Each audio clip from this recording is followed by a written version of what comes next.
Olá, vamos falar de um assunto sério hoje: indústria e natureza, progresso e planeta. Será que dá para ter um sem destruir o outro? Hoje a gente vai mergulhar de cabeça em duas ferramentas super importantes para isso: a auditoria e a perícia ambiental. Basicamente, elas servem para a gente garantir que o desenvolvimento não vire sinônimo de destruição. Bora entender como isso funciona? E para a gente já começar a pensar, eu lanço uma pergunta. Será que existe alguma empresa que consegue funcionar sem causar nenhum impacto no meio ambiente? Pensa aí. É uma questão bem complicada, né? E a resposta ou a busca por ela é o que vai guiar toda a nossa conversa. Fica com essa pulga atrás da orelha. Olha só o nosso roteiro de hoje. Primeiro, a gente vai ver como a indústria acordou para a questão ambiental. Depois, vamos entender de vez a diferença entre auditoria e perícia.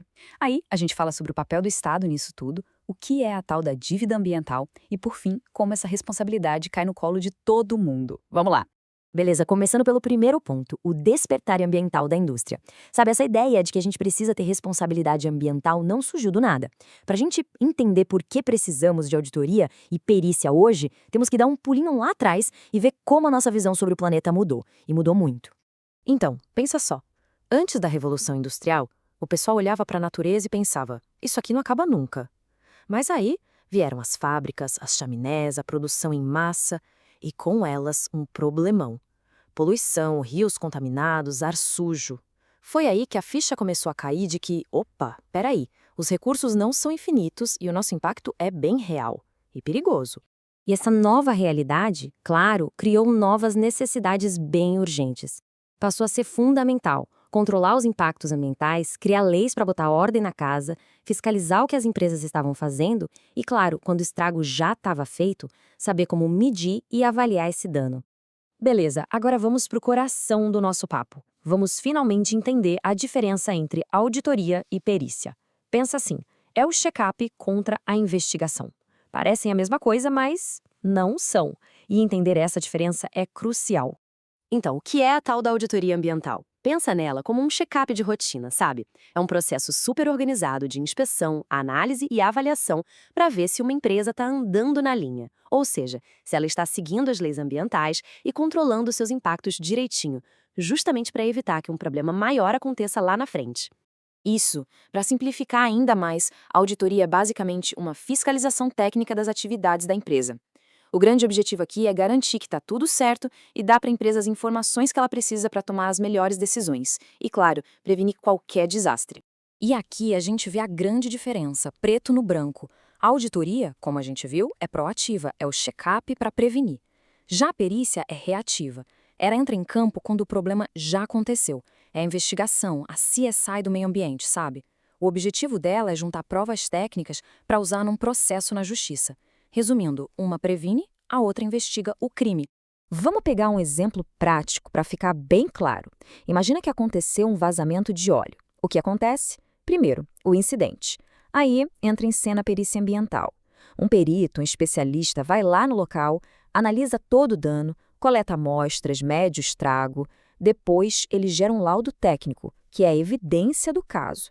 E, por fim, no julgamento, o juiz usa esse laudo, essa prova, para poder tomar uma decisão justa.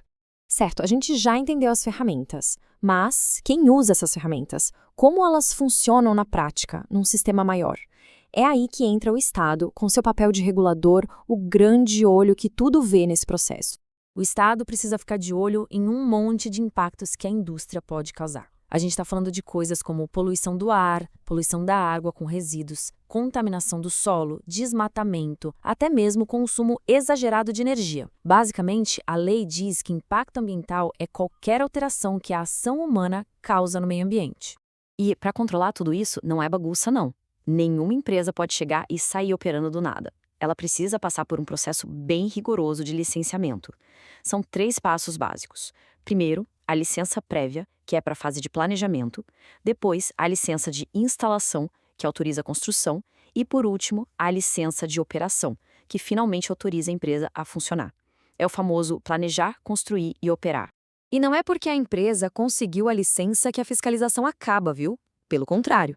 O Estado, através dos seus órgãos ambientais, está sempre de olho, fazendo fiscalizações para ter certeza de que as leis estão sendo cumpridas. E se alguém sair da linha, aí os fiscais entram em ação, aplicando multas e outras punições.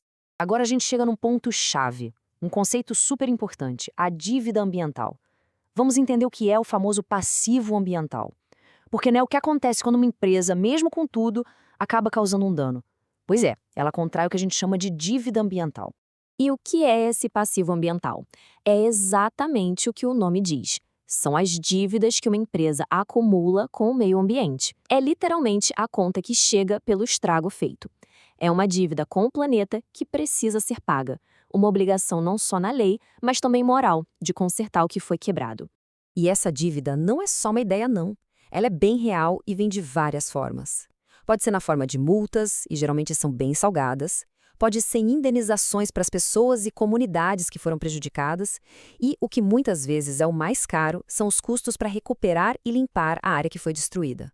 Imagina o trabalho e o dinheiro para limpar um rio contaminado. Mas olha só, não vamos colocar a culpa toda só no Estado ou nas empresas que erram. A gente precisa falar sobre a responsabilidade de todos, porque a gestão ambiental de hoje em dia mostra que essa história de prevenir e cuidar é, na verdade, um dever de todo mundo. E um jeito bem prático de pensar nisso, que serve tanto para as grandes empresas quanto para a gente em casa, é seguir os famosos 5 R's da sustentabilidade. Repensar nossos hábitos, reduzir o lixo, reutilizar tudo que der, reciclar o que não dá mais para usar e, talvez o mais importante, recusar aquilo que a gente sabe que faz mal para o planeta. E aí, como é que isso tudo se encaixa na nossa vida?